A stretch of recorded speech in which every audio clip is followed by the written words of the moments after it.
Coffee Morning. Kemudian kita ada acara ngopi nih, ngobrol pintar ala anak UT. Nah sekarang kita hadir dengan tema baru, Jumpa Tengah. Kira-kira kenapa sih Bang dibilangnya Jumpa Tengah? Anak Medan kali kayaknya nih. Medan kali lah, karena kalau kita ditanya anak Medan, ketemu di mana? Jumpa Tengah. Ya sih. Kita ketemu di mana? Jumpa Tengah itu via Instagram, via on air ya. Jadi itu Jumpa Tengahnya tuh di udara, sekarang nggak musim lagi di darat ya, karena di darat banyak begal. Ya. Siapa di darat nggak ada begal? Di udara nggak ada begal ya, adanya kita di sini ya. Oke, jadi teman-teman ini official baru dari layanan UT Medan menjangkau yang tak terjangkau, hadir melayani mahasiswa kita ya, khususnya di wilayah Sumatera Utara. Tapi kita juga nggak menutup kemungkinan ya Bang, untuk yang lintas Sumatera Utara boleh juga nih ya. Boleh, welcome, everybody welcome. Everybody welcome. Karena kita tuh UT itu kan tidak untuk berbagi informasi, bukan hanya untuk orang UT-nya sendiri ya, tapi masyarakat luas itu perlu ya kita sharing informasi mengenai UT. Karena kita kalau kita lihat kayak ini banyak juga sebenarnya apa sih UT? Kadang-kadang ada UT itu ada perusahaan alat berat, itu kepanjangannya UT juga. Nah tapi ini UT yang mana ini? Kan begitu ya. Tapi kita harus kasih pengertian bahwa the one and only itu UT itu universitas terbuka. Nah seperti itu. Ya kalau yang satu lagi UT dia. UT. Nah kebetulan perusahaan Amerika jadi nggak mungkin baca UT. UT ya. UT ya. UT iya. gitu. Jadi ini juga bagian dari literate ya Bang ya. Iya. Itu membuka wawasan kita. Iya ya, benar sekali. Khususnya di bidang pendidikan dan pembelajaran jarak jauh. Iya benar sekali. Ya jadi Bang ngomong-ngomong nih ya kan, sekarang kan sedang masa registrasi nih gitu ya. Apakah memang mahasiswa itu harus datang dulu nih ke kantor UT yang ada di Jalan Bromo untuk daftar, atau kayak kita juga nih melalui online juga bisa? Nah, itulah kelebihannya UT ya. Karena mahasiswa itu untuk mendaftar menjadi mahasiswa UT itu nggak perlu datang jauh, kasihan. Kalau mungkin daerah-daerah sekitar Medan aja oke, sekalian melihat kampus UT, kantor itu tuh seperti apa ya, megah, bagus, rapi, asri ya.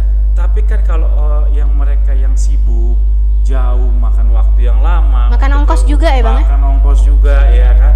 Nah ini kan nggak perlu, kita sudah ada melalui web itu sudah bisa mendaftar ya. Kemudian juga kalau ada kendala itu sudah bisa juga konsultasi, nanti akan diarahkan oleh rekan-rekan bagaimana meregistrasi mahasiswa UT, kemudian nanti bagaimana dia membayar sampai nanti keluar nomor induk mahasiswanya. Jadi isilah, karena kita sekarang udah memanfaatkan teknologi ya, jadi kita nggak mau ketinggalan juga ini. Oh iya ya, pasti. Teknologi ya, karena teknologi kita manfaatkan, apalagi kita tahu Sumatera Utara itu khususnya ya, itu kan daerahnya cukup luas. Oh luas ya, banget. Luas banget ya. Jadi kalau di Eropa itu mungkin udah 3-4 negara itu kalau di Eropa.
Jadi ini UT kan mengusung konsep terbuka dan jarak jauh ya Bang ya. Iya. Nah banyak nih teman-teman yang agak sedikit terkulik gitu ya, pendengarannya terbuka, jarak jauh. Maksudnya gimana tuh Bang? Mungkin bisa dijelasin nih Bang. Ini memang ini banyak mahasiswa yang nanya, bahkan mahasiswa yang sudah masuk UT sendiri. Yang gitu sudah ya, bergabung pun sudah nanya bergabung ya. Nanya, gitu. Oke, Jadi, oke. Nah ini dipertanyakan waktu SMB kemana ini?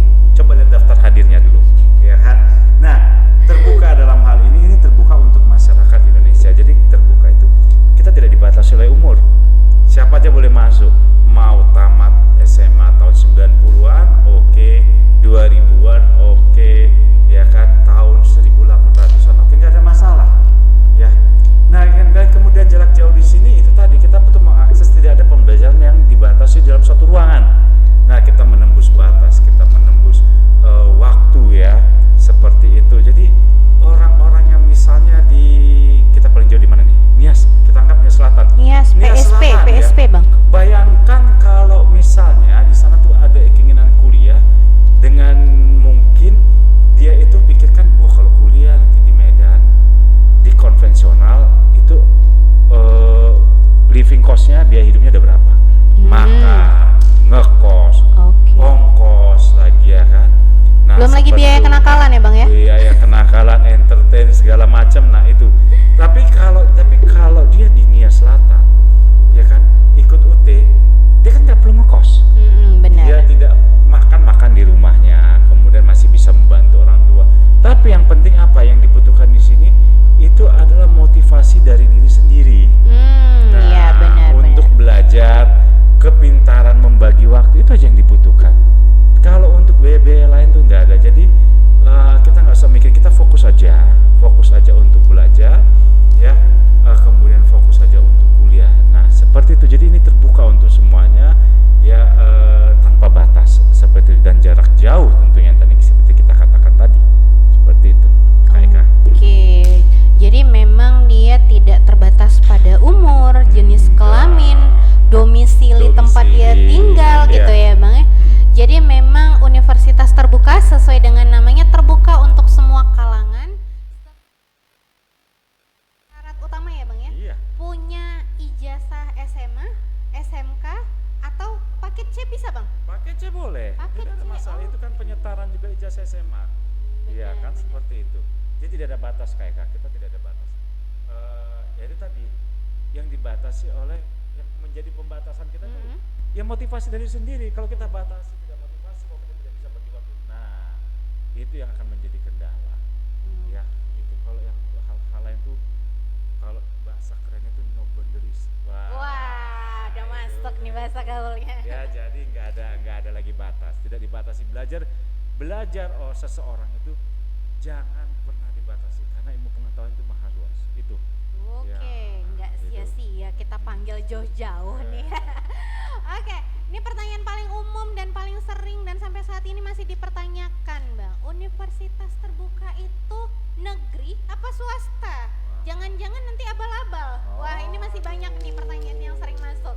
Kira-kira gimana nih Bang penjelasannya? Yang orang yang mempertanyakan itu nih, tingkat literasi perlu dipertanyakan tuh kayak. Ya, yang pertama, no abal-abal, no kaleng-kaleng. Itu universitas terbuka. Ya, jadi kita itu didirikan berdasarkan instruksi presiden pada saat itu, presiden kita Bapak Soeharto. Ya, beliau itu menginginkan, karena kita negara kepulauan, semua rakyat Indonesia mempunyai akses ke pendidikan. Ya. Nah, jadi dibuatlah universitas terbuka itu. Itu yang pertama. Jadi statusnya apa? Ya pasti aja negeri lah. Ya, negeri ya Bang? Negeri ya, itu udah pasti negeri. Ya. Kemudian apa lagi? Kita itu karena kampus negeri, berarti itu kan ada pemerintah. Itu pasti diakui. Sama kampus lain, kampus-kampus konvensional lain yang negeri itu sama. Kita sama-sama di bawah Dikti kok, sama-sama di bawah kementerian kok. Ijazah diakui nggak? Diakui. Tapi kok nggak ada di SBMPTN ya Bang? Ini kan masalah. Tuh, katanya negeri. Negeri gitu, ini kan masalah input dokumen ya. Jadi kementerian itu juga banyak ya. Kerja mereka itu kan banyak. Nah kita kan juga harus menganti, kita harus mengikuti prosedur. Dan itu juga peraturan baru ya. Bayangkan berapa PTN yang ada di seluruh Indonesia. Nah kan jadi ini sendiri Kementerian sendiri saya pasti ini masih berproses. Jadi teman-teman nggak usah khawatir, itu akan berproses. Itu kalau ada kendala itu bisa hubungi kami. Ya, itu yang pertama. Yang kedua, kita melahirkan alumni-alumni yang juga menjadi tokoh-tokoh di dalam negeri. Apa iya secara logikanya tokoh-tokoh ini mau kuliah di kampus abal-abal? Saya sebutin satu-satu nih. Oh ya, boleh Bang, di-spill aja. Kita spill ya. Mendiang almarhumah Ibu Ani Yudhoyono. Mantan Ibu Negara? Mantan Ibu Negara. Wow. Mantan istri mantan Presiden Bapak SBY. Masa iya Ibu Negara itu mau kuliah di kampus abal-abal? Bener. Kan nggak mungkin kan. Nah itu kan tidak memberikan contoh yang baik gitu kalau memang seperti itu. Yang kedua Pak Wiranto, ya kan. Nah itu juga. Jenderal juga kuliahnya di UT. Di UT. Wah keren gitu, banget Pak Muldoko. Terus siapa lagi? Artis kita banyak artis. Bang Andika Kangen Band, Bang Rido Slang. Kemudian ada Taufik Hidayat, ada saya juga. Kalau kita sebutin satu-satu saya juga banyak lupa karena personil JKT48 juga ada ya? Iya ada. Jadi secara logika itu mereka mempercayakan pendidikannya itu di universitas terbuka. Iya apa iya mau kayak Bang Anang juga mau kuliah di kampus abal-abal kan nggak mungkin seperti itu ya. Istri juga ya? Iya. Jadi ini yang harus mindset. Mungkin tidak masalah ya rekan-rekan sekalian ada pemikiran gitu. Karena apa? Karena pembelajaran jauh ini kan memang kurang familiar di kita. Padahal kalau kita lihat sejarahnya, pembelajaran jarak jauh itu sudah ada dari sejak abad ke-18. Bayangkan. Oke. Itu kalau kita ada beberapa versi itu, ada yang katanya dimulai dari di Swedia, tapi yang pernah saya baca juga dimulai di Inggris, ya jadi macam-macam. Jadi itu sudah berjalan beberapa abad. Cuma, di Indonesia itu baru familiarnya itu mungkin sekitar tahun 1984 ya, seperti itu. Nah, makin berkibar lagi pada saat COVID. Nah, UT salah satu yang sistem pembelajaran tidak berubah walaupun kita tuh dilanda badai pandemi. Nah, karena memang kita udah berpengalaman selama puluhan tahun. Ingat kita ini bentar lagi Dies Natalis ke-39. Nah, bayangkan rekan-rekan, UT itu sudah ada hampir 40 tahun. Nah, gitu ya. Jadi keberadaannya jelas nih ya Bang ya? Jelas. Dan itu diakui pemerintah. Kalau nggak diakui pemerintah, masa ya UT tahun kalau saya nggak salah 2019 tuh penerimaan CPNS terbanyak itu dari UT. Kan seperti itu ya. Oh berarti ijazah UT bisa dipakai untuk daftar CPNS ya Bang ya? Pastilah. Pastilah kita terbanyak CPNS ini yang penerimaannya. P3K gimana Bang? Oh pasti, semua PNS saja bisa, apalagi P3K. Oke. Bahkan itu juga untuk ada alumni Pak Wali Kota juga ijazahnya itu diakui juga UT. Ya Pak Wali Kota kuliah di UT dan itu diakui gitu loh. Semuanya diakui. Teman rekan-rekan mahasiswa dari Kemenkeu, mereka mau penyamaan, itu juga ijazah dari UKI dan diakui seperti itu. Bahkan yang diakui itu mereka itu kuliah di UT kan tidak meninggalkan tugas kan seperti itu. Iya benar. Ya. Seperti itu dia. Karena kan banyak teman-teman kita yang kerja itu kalau mau lanjut kuliah salah satu kendalanya adalah sulit mendapat izin meninggalkan tugas gitu ya Bang ya. Berarti kalau di UT yang sedang bertugas, sedang ada pekerjaan, ingin melanjutkan kuliah, UT adalah pilihan yang sangat tepat berarti ya Bang? Tepat. Ini yang memang mau, kadang-kadang kan orang tamat sekolah itu kan nggak kuliah deh. Karena mereka belum sadar pentingnya pendidikan. Bukan belum sadar, belum butuh. Tapi begitu mereka kerja, ya, nah, ternyata kerja tuh gelar perlu ya. Tapi lagi kerja nih, lagi enak nih kerjanya nih, nyaman nih, comfort, gitu. Di UT aja, karena di UT itu kita membagi waktu, tidak menghilangkan waktu kita untuk bekerja.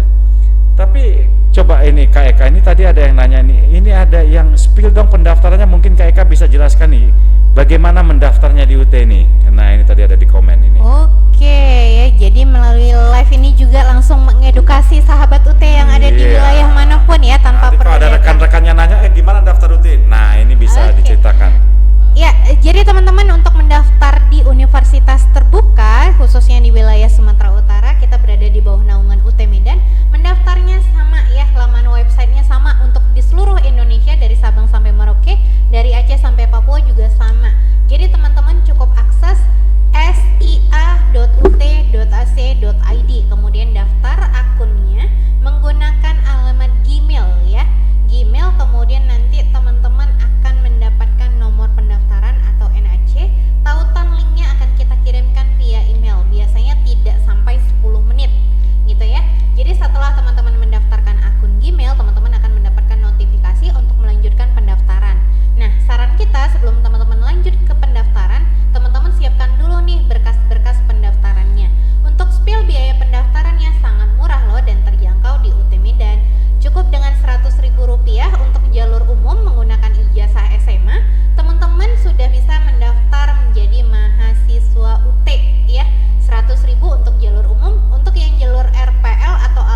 kampus yang 100.000 di. Wow. Kita nggak perlu spill kampus mana aja, pendaftarannya biaya berapa aja.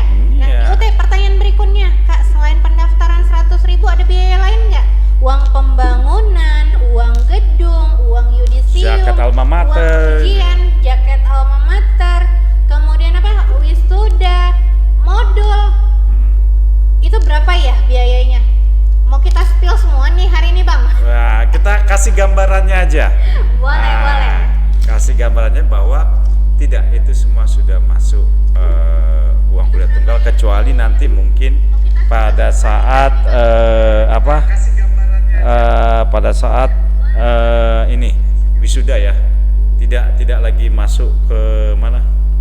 Tidak lagi masuk ke uang kuliah tunggal wisuda, tapi itu nanti akan berlaku di 2024. Nah, kalau yang sekarang itu bagi yang mau wisuda itu masih bisa. Tapi itu untuk wisuda. Kalau untuk uang kuliah dan lain-lain itu enggak ada perubahan. Uang pembangunan itu enggak ada. Uang modul gitu tidak ada. Modul itu kalau kita ngambil paket SIPAS ya, itu sudah include omongan uang modul. Jadi dengan biaya sekitar berapa ya? Mungkin 1.300.000 kalau saya nggak salah. Iya, 1.300.000 nggak sampai 2 juta. Tapi karena plus ongkos kirim ya, itu sudah dapat modul. Modul itu gini, bahan ajar. Nah, bahan ajar, jadi rekan-rekan kalau pembelajaran jauh itu kita itu pembelajarannya melalui yang namanya modul atau kita kenal dengan buku materi pokok. Ada yang bilang gitu, ada yang juga bilang BH, bahan ajar, apapun istilahnya. Tapi ini akan lebih dikupas tuntas pada saat ini untuk mahasiswa baru yang nanti akan mengikuti OSMD. Nah, ini kita kasih gambarannya aja ya, Jadi OSMD bukan apa lagi tuh, Bang? Wah, banyak banget nih, Bang. Banyak yang nanti mau dipelajari sampai kiat-kiat kita informasikan, kita berikan sharing ya, semuanya. Itu. Oke, jadi memang biaya-biaya di UT cukup jelas ya? Iya, jelas. Karena itu semua masuk ke kas negara, tidak ada yang ke apa? Kantong pribadi Bang Anto mungkin? Tidak ada. Nomor rekening ini. Nomor rekening langsung nomor rekening UT ya? Iya, jadi pembayarannya juga cukup mudah ya teman-teman. Ketika nanti teman-teman mendaftar, itu terdapat nomor account yang tertera di billing masing-masing mahasiswa. Jadi setiap mahasiswa itu akan mendapatkan nomor langsung ya untuk pembayaran pendaftarannya, untuk pembayaran registrasi mata kuliahnya, bahkan untuk biaya registrasi billing legalisir ijazah. Kita semuanya masuk ke rekening UT satu pintu. Jadi teman-teman ini jangan sampai salah ya gitu. Oh, nanti bayarnya bisa ke Bu Eka atau misalnya bayarnya ke Pak Anto gitu ya. Nggak bisa ya. Jadi memang langsung ke rekening UT supaya itu terdata by system. Semuanya kita proses by system, jadi tidak ada di bawah tangan, di atas tangan, di bawah meja, atas meja. Oke. Di atas, di bawah, di belakang, di depan tuh tidak ada. Nggak ada. Apapun ceritanya tetap satu rekening UT ya. Satu rekening UT. Nah, kemudian banyak juga nih kayak yang nanyakan. Ini sistem ujiannya gimana sih? Nah, ini juga banyak menanyakan. Apalagi khususnya mahasiswa baru, apakah online atau ujian tatap muka ini? Ini banyak juga yang menanyakan ini. Nah, ini gimana nih yang pengalaman di sini? Kira-kira? Oke, kalau ujian teman-teman jangan khawatir ya. Jadi pada saat nanti teman-teman melakukan registrasi mata kuliah, teman-teman udah bisa nentukan nih lokasi ujiannya di mana. Apakah di Medan, di Padang Sidempuan, di Binjai, di Nias gitu ya. Nah, itu pilihan daerahnya tersedia di akun teman-teman masing-masing ya. Jadi ketika teman-teman melakukan registrasi mata kuliah, sebelum lanjut ke verifikasi pembayarannya, teman-teman itu akan diminta untuk memilih lokasi ujian terlebih dahulu. Nah, persoalannya adalah, Kak, saya pilihnya kemarin di Medan, tahu-tahu saya pas jadwal ujian itu lagi di luar Medan. Itu ujiannya gimana ya? Apa saya harus tetap terbang ke Medan? Nah, itu yang kadang-kadang jadi pertanyaan juga nih Bang Anto. Nah, di Medan itu, di universitas terbuka seluruh wilayah yang ada di Indonesia, itu boleh ujian di mana aja dengan ketentuan. Gampang banget. Teman-teman wajib lapor paling tidak 1 bulan sebelum jadwal ujian ke UPBJJ asal. Jadi kalau misalnya teman-teman itu terdaftarnya di Medan, lapor ke kontak Pelma UT Medan. Nah, ini sekalian spill juga nih layanan online kita. kita ada di kontak Pelma UT Medan itu di nomor WhatsApp 081161161212. Silahkan dihubungi pertanyaan, keluhan, penyampaian informasi atau apapun itu ke kontak center UT Medan. Kembali saya ulangi nomornya di 081161161212 pada hari dan jam kerja. Nah, perlu diingat teman-teman, ini mahasiswa Medan kan saat ini kisarnya 15.700 ya Bang ya? Alhamdulillah ya, cukup banyak. Alhamdulillah banyak nih, dengan admisi sekarang sudah mencapai kita 5.000. Wah, jadi angka yang cukup besar, tidak dibatasi, mumpung masih buka pendaftaran. Ayo, let's go teman-teman yang belum mendaftar, silakan mendaftar. Kita minta juga nih kesediaannya dari teman-teman, mana tahu ketika menghubungi call center UT Medan itu agak slow respon, mungkin karena antriannya cukup panjang gitu ya Bang ya. Nah, namanya juga antrian cukup panjang, mohon bersabar. Kalau 1 kali 24 jam belum dibalas, silahkan chat kembali keesokan harinya. Kita berupaya untuk memberikan layanan maksimal kepada teman-teman semuanya di seluruh penjuru Sumatera Utara. Namun mungkin karena keterbatasan kami juga dalam memberikan layanan, masih terus melakukan pembaharuan kita ya Bang ya? Kita akan melakukan perbaikan terutama untuk pelayanan, karena kami paham mahasiswa ini tetap harus didampingi. Ya, itu pembelajaran jarak jauh. Jadi bukan berarti kalau teman-teman daftar di UT terus belajar karena sendiri, karena itu terus tidak didampingi. Enggak, kami tetap mendampingi. Kita ada di sini rekan-rekan ya, itu yang akan kalau ada pertanyaan, kemudian kalau ada mungkin dia kendala, nah itu silakan. Cuma itu tadi kami mohon maaf ya ketidaknyamanan ini, tapi kami kedepannya itu akan berupaya untuk tidak lagi respon kayak gini. Kita harus kalau bisa jadi PR langsung fast respon ya. Kemudian satu lagi yang menarik ini kita itu ujiannya tadi gimana, itu kita di mana aja bisa, asalkan ya masih di alam dunia. Kalau beda alam ini agak susah nih ya. Kalau beda alam ini agak susah. Harus diperjelas. Selama masa di dunia, di alam dunia itu masih bisa. Karena saya pernah pengalaman begini. Saya kan kebetulan baru selesai tugas di Ambon, kemudian di balik ke Medan. Ada calon mahasiswa itu bertanya, Pak, saya ibunya menikah dengan orang Jerman. Kebetulan dia itu mau berangkat ke Jerman. Nah, dia itu di Berlin kalau saya nggak silap. Nah, Pak, saya ujiannya bagaimana? Mungkin saya belum balik ke Indonesia pada saat nanti ujian. Oke, tunggu.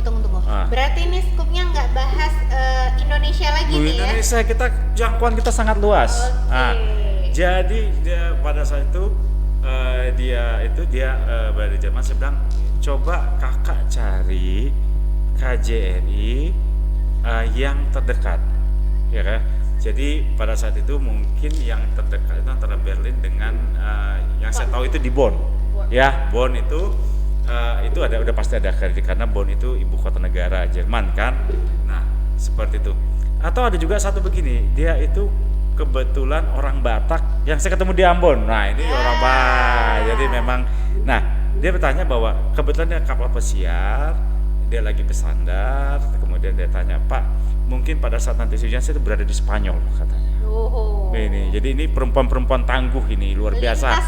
Lintas benua. Ya? Jadi saya bilang, mungkin kakak juga bisa ke Madrid atau kemana ya, itu yang ada kantor KJRI. Saya nggak tahu kalau di Spanyol itu ada di mana aja, tapi yang jelas dia ada di setiap ibu kota negara. Nah, nanti kakak minta izin aja ujian itu, tapi tolong kabari kami. Nah, jadi intinya komunikasi juga ya Bang? Komunikasi ya, jadi selalu ada solusi, jangan ditahan-tahan. Ya, kalau ada masalah, aduh tahan gitu, mikir wah ternyata ujungnya apa? Jadi nanti yang keluar itu, di UT itu kok susah ya?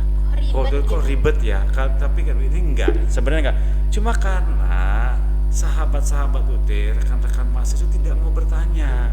Dan nggak tahu mau nanya kemana. Tadi baru dibilang kayak 0811 berapa? 616-1212 ya, seperti itu. Nah, jadi ini selalu ada solusi ya. Juga kita tidak ada, maksudnya kok lambat responnya gimana, enggak ada. Kita mau juga teman-teman itu kuliahnya lancar, kemudian lulus tepat waktu. Begitu itu ya. Target kita ya. Target kita. Jadi selain kita target mahasiswa jumlahnya bisa banyak, target tepat waktunya juga bisa banyak ya, Bang? Pelayanan itu juga kita perlu jadikan target itu untuk terus ditingkatkan itu. Ya, jadi ngomong-ngomong soal ujian tadi, Bang. Nah, itu kan tadi udah kita spill nih, bisa ujian di mana aja. Nah, kalau untuk skema ujiannya nih. Nah, skema ujian kita untuk semester berkaca semester lalu kita punya 3 ya, teman-teman. Ujian tatap muka itu yang harus datang ke lokasi, kemudian kita ada ujian online, dan juga kita yang ketiga ada ujian take home exam ya. Jadi ujian bisa dari mana aja, di rumah atau dimanapun.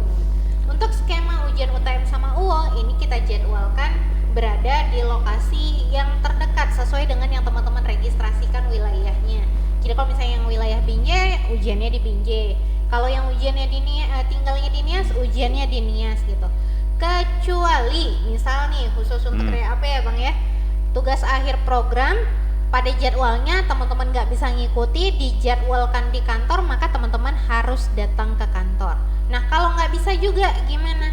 Nah kita menyediakan yang namanya ujian online semi proctoring, jadi bisa ujian di rumah.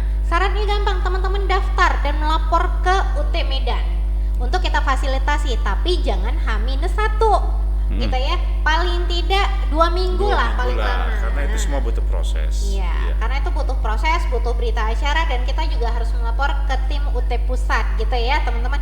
Jadi intinya seperti tadi yang disampaikan oleh Bang Anto, semua harus ada komunikasi. Gitu, Bang. Ini tadi ada beberapa pertanyaan menarik nih, gimana prosedurnya kalau dia tidak bisa ikut ujian pada saat dia di luar negeri? Gini, kalau pada saat kita di luar negeri tidak ada pengganti, tapi hubungi tadi, lapor ke kita, hubungi nanti kita akan berkoordinasi untuk melaksanakan ujiannya di mana, ya di luar negeri, ya seperti itu. Jadi bukan berarti karena saya berada di luar negeri saya nggak bisa ujian, terus saya mau ganti, bukan begitu konsepnya. Jadi konsepnya itu lapor, posisi di mana, nanti kita akan berkoordinasi. Silakan datang ke KJRI setempat. Dicarikan solusi ya terdekat ya. Nah, gitu, seperti itu. Kemudian ini ada juga tadi yang pertanyaannya nih, ini menggelitik juga ini pertanyaannya ini. Apa benar di UT itu sampai 8 tahun? Waduh. Rekan-rekan, nah ini perlu saya perjelas ya. UT itu tidak ada DO/KK. Nah ini perlu kita bahas. DO itu drop out, pemecatan, pemberhentian secara paksa. Iya, begitu ya. Jadi sekarang gini, saya ingat kata Prof. Gorky, guru besar FK.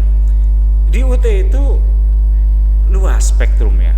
Kita ada yang mahasiswa jangan kan 8 tahun, yang 12 tahun juga ada. 20 juga ada, 20 juga ada. Tapi yang 4 tahun, 4 tahun setengah juga banyak. Nah, kenapa begitu? Nah, kenapa dia cepat? Karena ada yang dia kejar. Kenapa dia lama? Karena ada yang dia tunggu. Jadi seperti itu. Misalnya gini, kenapa mahasiswa itu bisa sampai 8 tahun? Kita tanya dulu. Bisa jadi kebanyakan nih yang sampai belasan semester itu kenapa? Karena menduduki jabatan tertentu. Itu sibuk, yang pertama, sibuk. Itu yang menjadi urusan utama. Nggak bisa bagi waktu. Nggak bisa membagi waktu. Pak, saya sudah diberikan tanggung jawab yang lebih besar. Saya sudah harus keluar kota sehingga saya tidak mengikuti ujian, saya nggak bisa terjadwal juga. Gitu ya? Yang biasanya bawa 5 mata kuliah ini cuma bawa 1-2 mata kuliah. Nah itu otomatis lama, bukan karena programnya yang bikin lama, tapi karena strategi si mahasiswa ini bagaimana dia itu bisa kuliah sambil juga tidak mengganggu pekerjaan. Kamu dan tidak dibebani ya. Nggak dibebani. Silakan kalau kita sibuk nih ya, 1 mata kuliah oke, 2 mata kuliah oke, nggak ada masalah ya, tapi itu tadi ada resikonya, waktunya itu nanti bisa lama gitu loh ya. Tapi ada yang 4 tahun ya, ada yang 4 tahun, kenapa ada yang 3 tahun, ada yang 3 tahun setengah, bawa 20 tiap semester. Cepat, kenapa buru-buru? Saya tanya, Pak, ini tahun depan ada jabatan yang kosong, syaratnya harus sarjana. Kalau saya pengen, kalau nggak saya kejar dari sekarang, saya kapan lagi, karena ini kesempatan. Nah, kan seperti itu. Jadi kita jangan informasi itu sebaiknya berimbang gitu ya. Jangan nanti kalau nggak berimbang, nah itu tadi informasi yang disampaikan itu nanti bisa jadi salah. Menjerumuskan menjerumuskan sesat yang katanya masuk UT gampang keluar susah. Itu jadi nanti sesat itu sesat itu enggak. Oke, tapi balik lagi kita berbicaranya data ya Bang ya. Iya, data. Kenapa kita bilang berbicaranya data? Kalau memang tamat dari UT susah, kenapa UT bisa pegang rekor muri yang segitu banyak gitu ya Bang ya? Salah satunya kan alumni terbanyak tuh. Ya, pertama alumni terbanyak, kemudian kita juga pemegang lulusan terbanyak alumni yang lulus di CPNS ya Bang ya 2019. Seperti itu. Iya. Nah, seperti itu jadi rekan-rekan kita mensosialisasikan di sini tuh bahwa meluruskan apa yang mungkin rekan-rekan dengar di luar dan itu juga belum tentu betul. Betul ada nggak 8 tahun? Betul. Ada yang 8 tahun, yang 12 tahun juga ada. Banyak nggak kita tutupi. Cuma itu tadi. Kenapa? Fakta di balik itu ya Bang. Di balik itu. Jadi karena ikut suami dulu Pak. Jadi berapa 3 tahun jadi akses susah cuti dulu ya. Dia UT sebetulnya nggak ada cuti ya. Cuma nah itu tadi nggak apa-apa lah Pak, saya ini dulu nanti baru lanjut ada. Jadi kalau kita lihat tuh sampai 8 tahun nanti dia 3-4 semester itu pasti nggak aktif. Pasti nggak aktif. Tapi ingat, UT tidak kenal DO. Yang ada apa? Penonaktifan. Gimana nih kalau mau kita aktif lagi? Buat permohonan, proses NIM-nya akan aktif kembali. Tinggal lapor kembali saja ya. Dan nggak perlu datang. Iya, UT nggak akan DO. Tenang aja, nggak akan di DO ya. Gitu, dipecat juga mungkin kecuali kata tadi kalau pindah alam, nah apa yang mau kita buat ya. Itu di luar kuasa. Di luar kuasa kita ya. Nah. Oke, baik Bang. Pembukaan kita hari ini cukup manis dan yang menonton kita juga alhamdulillah cukup banyak dengan berbagai support positif pastinya ya. Kangen gitu ya, kangen dengan UT Medan live event. Oke, kita menjawab kerinduan dari sahabat UT Medan melalui acara kita pada hari ini. Tenang aja, kita akan berupaya untuk konsisten menyapa sahabat UT dimanapun berada setiap hari. Tapi kita punya segmen nih ya Bang ya nanti ya. Kita akan punya beberapa segmen yang mana nanti untuk Q&A banyak nih kan kalau kita live tuh suka ada pertanyaan. Kita akan buat sesi khusus nanti di hari Jumat. Jamnya jam berapa nanti kita akan infokan melalui flyer yang tersedia. Tapi untuk edukasi, untuk sharing informasi kita akan hadir Senin sampai Kamis ya Bang ya. Nanti kita atur kembali jadwalnya. Tapi ingat juga rekan-rekan bahwa karena ini kan kita berbagi pengetahuan, berbagi informasi. Jadi kita tidak membatasi untuk hanya berbicara atau membahas masalah UT. Benar. Iya. Kita akan nanti membahas ke depannya tuh ada apa sih yang menjadi trending topik. Nah, misalnya social life. Contohnya kan kenapa sih kita gini. Kita akan coba nanti contohnya nanti misalnya apa sih manfaatnya orang olahraga misalnya gitu. Sederhana, tapi ini udah menjadi trending ya. Trending topik itu udah menjadi sebagian kota besar udah menjadi gaya hidup. Ya. Jadi yang mager-mager nih supaya jangan mager lagi. Kemudian nanti bagaimana kita bisa mengembangkan diri tapi tetap kita itu berbagi bagaimana kuliah di UT. Nanti kita akan juga sharing-sharing mengenai informasi misalnya kiat-kiat sukses belajar di UT supaya jangan kena 8 tahun tadi. Iya, benar. Itu juga dia. Atau misalnya spill nih terkait dengan gimana sih sukses ujian di UT gitu ya, dapat nilai A seluruhnya gitu ya. Gitu. Atau misalnya gimana caranya supaya dapat undangan wisuda di UT Pusat.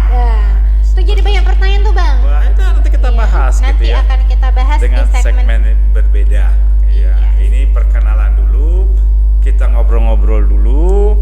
Nah, rekan-rekan sekalian, ini mungkin yang sudah ikut ini tolong share juga karena yang butuh informasi ini kan bukan yang ada sekarang aja, tapi share ke rekan-rekan sekalian. Mau dia mahasiswa UT, bukan mahasiswa UT, tidak ada masalah. Nggak ada ruginya nonton ya? Nggak ada ruginya nonton. Nah supaya apa? Supaya nanti yang mungkin berminat teman-temannya, oh ternyata UT itu gini. Jadi yang dibilang Kak Eka tuh salah, yang dibilang siapa itu salah, ternyata UT itu seperti ini. Nah ini kita luruskan. Silakan ya, karena memang yang namanya pengetahuan tuh nggak boleh tahan-tahan. Ilmu itu nggak boleh tahan-tahan. Ya berdosa kita. Ya. Nah seperti itu saya rasa untuk kali ini perdana cukup dulu ya Kak Eka. Cukup dulu. Karena kalau kita harus memuaskan ini sampai sore juga nggak akan kelar-kelar. Dan ya, maaf kita bukan alat pemuas ya. Iya, gitu.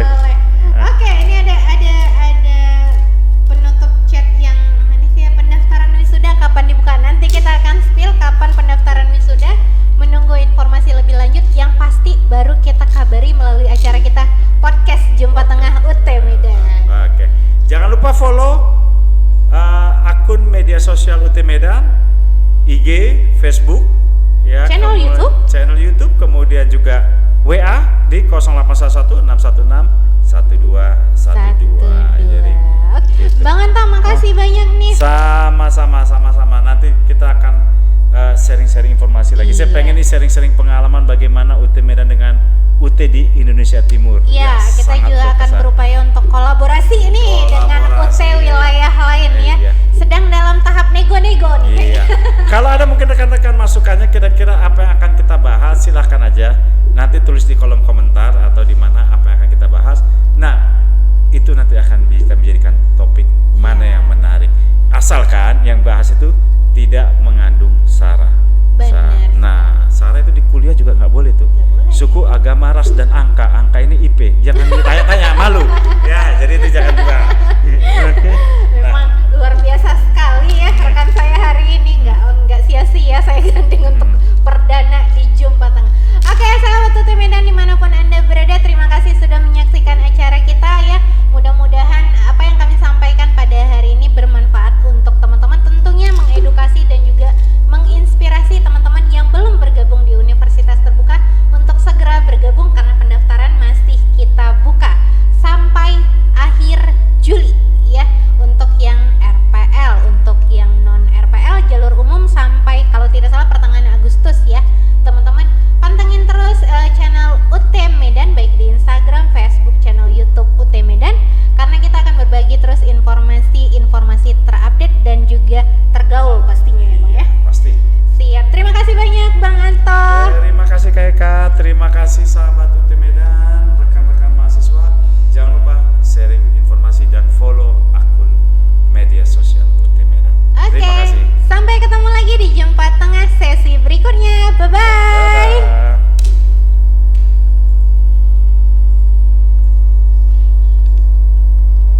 Sip, aman. Coba yang nonton terus-terusan sama yang